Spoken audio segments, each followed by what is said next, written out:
ఆ ప్రభుత్వం కేంద్రం వైపు చూసిందో ఏమో కానీ మేము కేంద్రం వైపు చూడలేదు. మేమే ముందు 4 రూపాయలు రాష్ట్ర ప్రభుత్వం కేజీకి ఇస్తుంది. 6.5 లక్షల మెట్రిక్ టన్నులు చివరి కాయ వరకు మేము కొంటాం.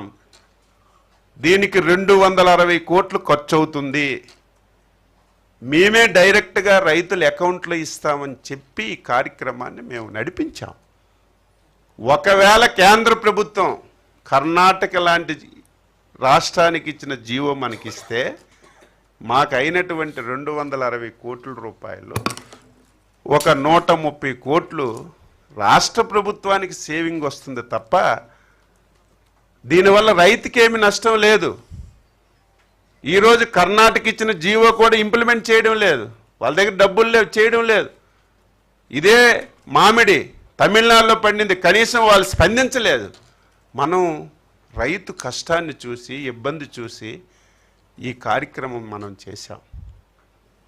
చేస్తే దీన్ని రాజకీయ ముసుగులు ఎక్కడికి వెళ్ళినా చూడండి, ఆయన చేసిన మీ కార్యక్రమాలు మీరు రోజు చూపించాలి. ఇటువంటి దుర్మార్గుల్ని ఈ రాష్ట్రంలో ఉంచితే ఎంత నష్టం. మీకు ఉదయం నిన్న మా కేశవ్ గారు చెప్పారు. ఇది ఎగ్జాంపుల్. తెల్లవారితో అందరూ మాట్లాడతారు, తెలుగుదేశం వచ్చింది, ఎన్డీఏ వచ్చింది, 6 మాసాలు సంవత్సరం అయింది, సూపర్ 6 అమలు చేయలేదని చెప్తారు. మేము ఎక్కడైనా డబ్బులు తెచ్చి సూపర్ 6 అమలు చేయడానికి ప్రయత్నం చేస్తే ఆ డబ్బులు రాకుండా అడ్డు పెడతారు. అంటే ఇది ఒక ప్లాన్డ్గా, ఇది కూడా అంతే.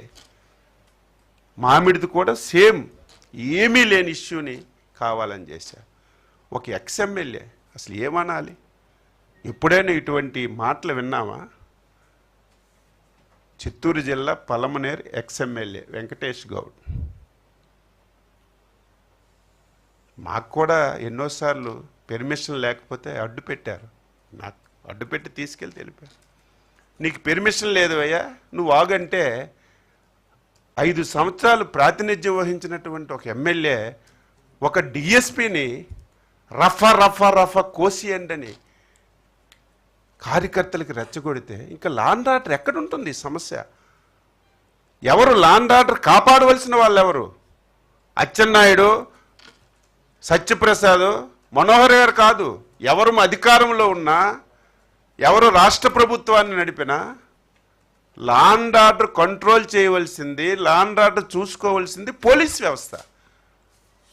ఆ పోలీస్ వ్యవస్థ ఒక డిఎస్పిని ఒక 5 సంవత్సరాలు పరిపాలించినటువంటి ఎమ్మెల్యే నీకు పెర్మిషన్ లేదు ఆగంటే రఫ్ కోసేస్తానంటే ఎక్కడికి తీసుకెళ్తున్నారు ఈ రాష్ట్రాన్ని?